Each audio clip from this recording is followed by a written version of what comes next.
Thank you, Mr Deputy Speaker. 6 Defence Ministers in 8 years. 6 Defence Ministers in 8 years. Mr Deputy Speaker, goldfish have a longer life expectancy than Defence Ministers under this government. And if it wasn't tragic, it would be funny, but it is tragic because this is leading to massive dysfunction at Russell, at Defence Headquarters. Massive dysfunction and mismanagement.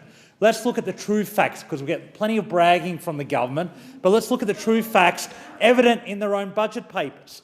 First off, for all their talk about spending, they have cut $10.7 billion from the defence acquisition budget since the 2016 White Paper.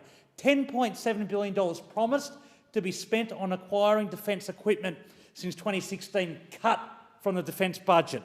Secondly, we have 28 major defence projects running cumulatively 70 years late. 70 years late across 28 major defence projects. We also have 19 major projects that are $6.4 billion over budget. $6.4 billion over budget. So I remember the Minister for Defence Industry in late 2019 making a commitment in this debate that her performance would be judged on 3 things: on time, on budget and on spec. And I would submit that my first question is, when is she resigning? When is she resigning, Mr Deputy Speaker? Because she's clearly failed. $10.7 billion over budget, $10.7 billion cut from the budget, 28 projects running 70 years late, and $6 billion of budget blowout on specific projects. And what are some of the lowlights? Submarines, running 10 years late and $40 billion over budget. 10 years late, $40 billion over budget. Future frigates. Not the first piece that still has been cut, but we've seen a cost increase, a budget increase of 50%. 50%. And only recently we've established that there's already a scheduled blowout.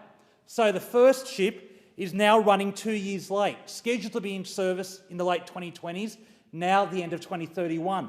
And very concerningly, the last frigate is now running 6 years late, due to be in service in 2038, now 2044, a 6-year delay. Or the MRH-90, the backbone of our helicopter fleet, 7.5 years late, initiated by the Howard government, stuffed up then, now stuffed up by this government. 7.5 years late. We've established that it can't fire weapons when troops are roping out of the helicopter. We saw a catastrophic tail rotor failure that nearly destroyed one of them. The cargo hook took years to fix. The machine gun mount needed 3 different versions to be able to work. And now they're spending $37 million on leasing helicopters from Toll because 27 MRH-90s were grounded because, get this, they didn't have enough door sliding rails. Didn't have enough door sliding rails. This is a joke, Mr Deputy Speaker. We've also got battlefield airlift aircraft that can't fly into battlefields, a minor problem. We've got patrol boats that use substandard Chinese aluminium, therefore delaying the project very significantly. And the Dawn radar network 1.5 years late. This is series of bungles after bungles because we've seen 6 defence ministers in 8 years. We've also seen major mismanagement in sustainment. The key thing about giving our ADF forces, giving our troops, our sailors, soldiers and air people the equipment they need, the availability they need. And here I'm sad to say we've seen a $5 billion blowout in the sustainment budget. This government is so incompetent, they're spending $5 billion more than planned on sustainment. And what's worse, even though they're spending... what's worse, even though they're spending $5 billion more on sustaining our equipment, our ageing, obsolete equipment, because they can't get the new equipment into service, the performance of our equipment is well under par. Our C-27 Spartans are flying 65% fewer hours than planned. The Armed Reconnaissance Helicopter flying 38% fewer hours than planned. The Joint Strike Fighter flying 30% fewer hours than planned. Our amphibious fleet available for 22% fewer days than planned, and our major naval combatants 11% fewer days than planned. These are the actions. Ignore the cheap talk, ignore the cheap bragging about how much they're spending.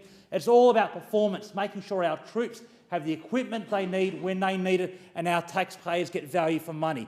And on every single marker, this government is failing the Australian people and failing the troops.